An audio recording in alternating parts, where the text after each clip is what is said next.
Yo, what's going on? It's your main man, Rick the Dawn. We are back with some more Retro Bowl content. And man, this is going to be a good episode. Before we even get started, I know it. I played a couple games off camera, lost to Indianapolis. My defense did not show up. And we're going to talk about that later, bro. We got to talk about that. But we are set to face Chicago. And right now, we're both 11-2. Though we are atop the NFC North, we already know all season long Chicago has been a problem. And we have the exact same record. So I think it's time to settle a score. It's time to see if Chicago or us. Okay? We're going to rock these unis right here. Man, it's going to be a good game. I can't wait to press this play button. Let's press the play button. All right, man. First up, I got to show a lot of love to y'all because y'all been definitely showing love to me, man. I've seen the views go up. I thought that this series was dead and over, but that is not what you all are saying. You all are saying, yo, Rick, we still got a little love for the series. Keep on uploading. Keep uploading. And that's exactly what I'm going to keep doing, man. I'm going to keep on giving to the people because the people keep giving to me. How about that run? What was that, quarter 3 last episode? Robert Church. He had a big run in the last game. Of course, it was off camera, but man, I was like, dang, I wish I could have showed y'all that one. Beautiful run. But I have a new revelation. I think I know exactly what I'm up against. The games that I've lost, it's when my defense didn't show up. Here he is, y'all. I know y'all wanted to see him. I mean, I don't know if I want to start letting him go off super early. It's a long game. But boy, I can't stop him if I can't stop him. I'm not going to put a leash on my own player. But I found two things out, and I can't wait to share them with you. In fact, if you just watched that play right there, one of my points is I know why I've lost a couple games.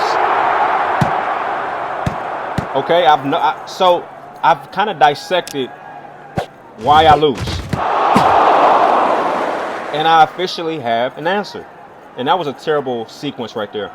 So let's start with the first one. The one you just saw.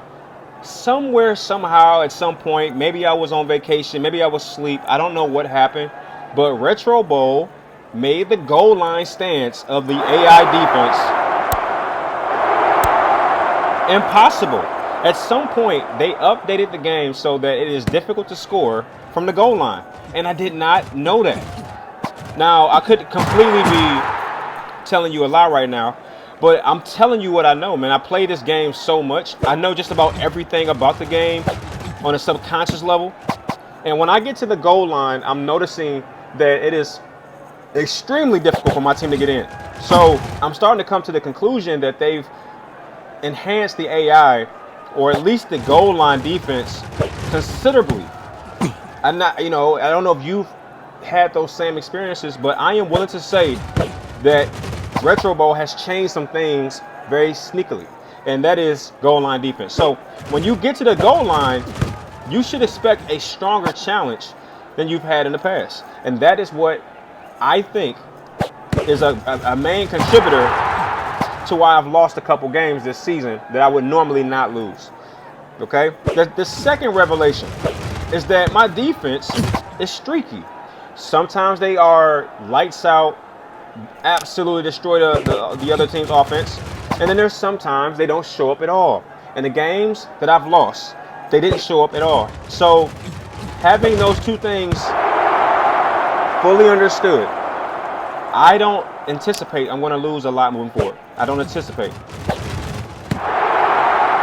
Because there's this thing called when you know better, you do better. And I know better now. I know that if I'm at the goal line, I have to have a strong scheme in play that will get me past this new AI defense that Retro Bowl must have put in place.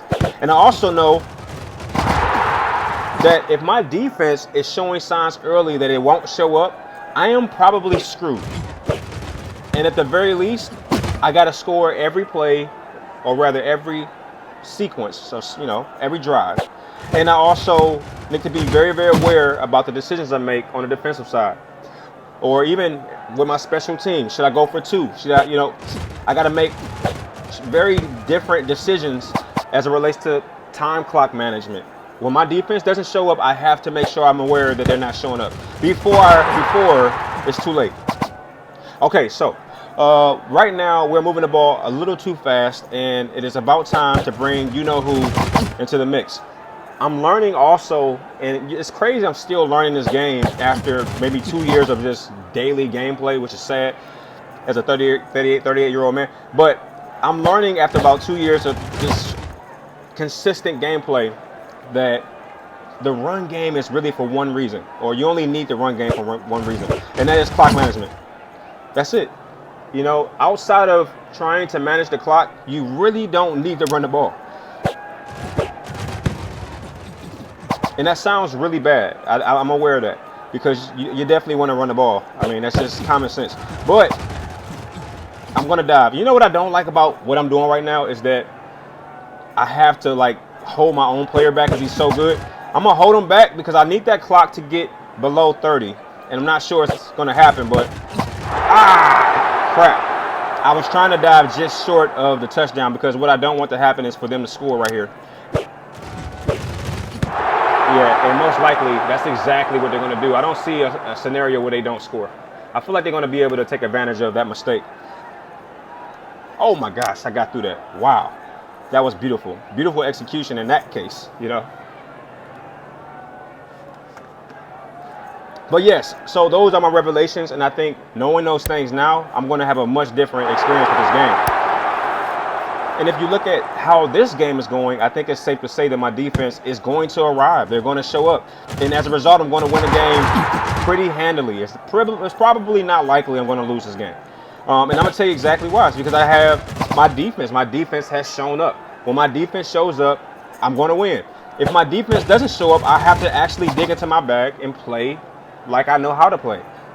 But what's been happening is I've been getting caught off guard where I'm like, oh, I'm going to win this game.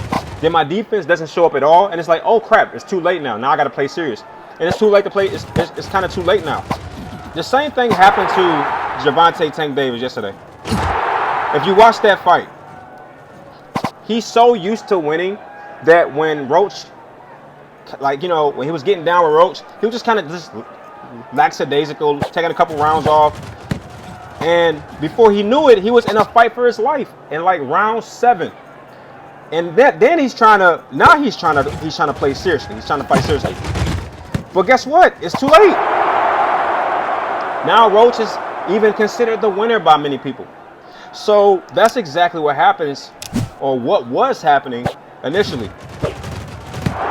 But now, like I'm sure Tank Davis is going to experience as well, I realize what I did wrong and what my problem has been. And as a result, I'm never going to lose again. Because now I know why I lost. And when you find out why you lose, it's such a great revelation. So I think that's about where I'm at. It's going to be extremely difficult for any team to beat me, because now I know what I haven't known for a long time. You know, I know why I was losing. And surely you've come here for one reason. And as much as I wish the answer was me and my amazing commentary, you've come here to see this guy right here get busy. So I'm not going to deprive you of that excitement. In fact, let's get to it. All right, so he's having some early success. The defense seems to be overwhelmed. They don't seem to have a real strong answer for Church. And I'm not going to run every play. Because I do have a full team here, and quite frankly, Retro Bowl is lining my guy up in such a terrible way that I don't want to just try to run it from the backfield and create something out of nothing. As fun as that would be, and I probably should do that, I just don't necessarily feel like that's necessary. Oh, good stick. Now I was gonna try to kind of sneak through that little corner right there. Now look where I'm at. I'm in a bad situation. That's why I don't want to run the ball every play, because I don't want to be facing 4th and longs. So, you know, that's kind of why, but who cares, man? Let's have some fun. Good tackle. I was trying to line up with the linebacker and just kind of meet him at the middle. He definitely met me at the middle. He definitely made his point. Dunbar, once again, is just one of the strongest players I have. I don't know how this guy became what he is, but he's a strong player. All right, looks like Chicago's about to take that good almighty L, bro. I just don't see it. They can go, yeah, they had to go for an onside. But this game is over. I'm going to go ahead and take it down, be classy. This game is over. There's no way they're going to beat me in this game here. That was a beautiful play. I kind of set that up nicely. I didn't think it was going to work, but there it was. It worked. All right, let's have some fun. Forget it. I was just like, just try to go for a home run play. He had a good game overall. It just wasn't one of those super flashy games where he just like goes off, goes crazy. But it was a very realistic game where he was just integrated into the game, the entire game, if you will. All right, we are firmly the #1 team in both the conference and the division. So we have definitely made a point that we are still that team, bro. We are still those guys. We've made that point extremely clear. And our team is completely healthy, which means only one thing. I have to toughen up in practice, if you will. And Church with 164 yards, he's dang near putting up quarterback numbers, man. And I think that just says a lot about who he is. But let's go ahead and increase this training because we got the bandwidth to do it. And I do want to take a look at one thing. I want to see if what I need is in. All right, we got a lot of talent spotters. I usually go for talent spotters, but it just doesn't do me any good to have 5-star potential players if I don't have the means to make these guys actually 5-star players. You know what I'm saying? So I just need, I forget what they call it. I forget the name of the coach, but I haven't seen them yet, and I think they're holding them out on purpose. Now, I do want to talk about something that's very interesting, and that is contracts. Daniel Royal is on the bubble. He only has 1 more year with me. I have a decision right now that I need to start to consider. Who else is on the bubble? Dunbar could leave after this season. Mike could leave. That's 3 strong offensive players. Now, when it comes to my defense, I'm not really tripping. I can lose any of these guys on defense and not lose any sleep. I do like DeMarcus. He has 1 ring with my team, but quite frankly, it's going to be boiling down to Daniel Royal, Dunbar, and Mike. These are 3 players that are very strong. The only problem is I don't know if I have the capital to bring them all back. And I'm trying to figure out this amazing decision. Like right now, I can extend Daniel Royal for 1 year for 37 coins, which is really ridiculous if you want to be honest. Okay, it's really ridiculous. I don't know if I want to do that. But I do know that I do want to bring Royal back. I do think he's going to be a strong player to this team moving forward. Or I can go a completely different direction where I say, okay, Danny Royal, he's had a good run. He's got 4 rings, 5 MVPs. Maybe it's time to switch this team up and put somebody else at the helm. So these are some of the questions that's going to come up in the offseason. But we're not there yet, thankfully. So we get to enjoy these players a little bit longer.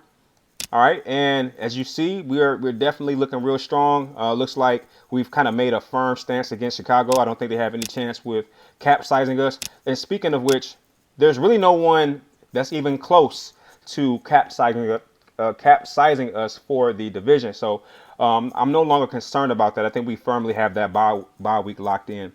So with that being said, man, we got Green Bay next. I might play that off camera and then come back for the Chicago game, which I think will be a very intriguing game because they get to get that run back. I don't think they did a good job or didn't show well. So I think I'm going to show that game. I'm going to probably knock Green Bay out real quick and just get that off camera because I already beat Green Bay in week 14. It was a very easy game. I don't know if I want to upload that. Minnesota could be an interesting game. I don't know about whether or not I want to upload that one. I will make that decision as we get there. But nevertheless, man, ladies, thank you all for tuning in and checking me out. Throw a like on the video if you enjoyed that at all. Here you go. So I played against Minnesota in week 2. It was a really strong game. They put up 41 against me. So maybe I will show that game. I think that game might be something that people want to see. But nevertheless, I will see you on the next one. It's been solid, y'all. Peace.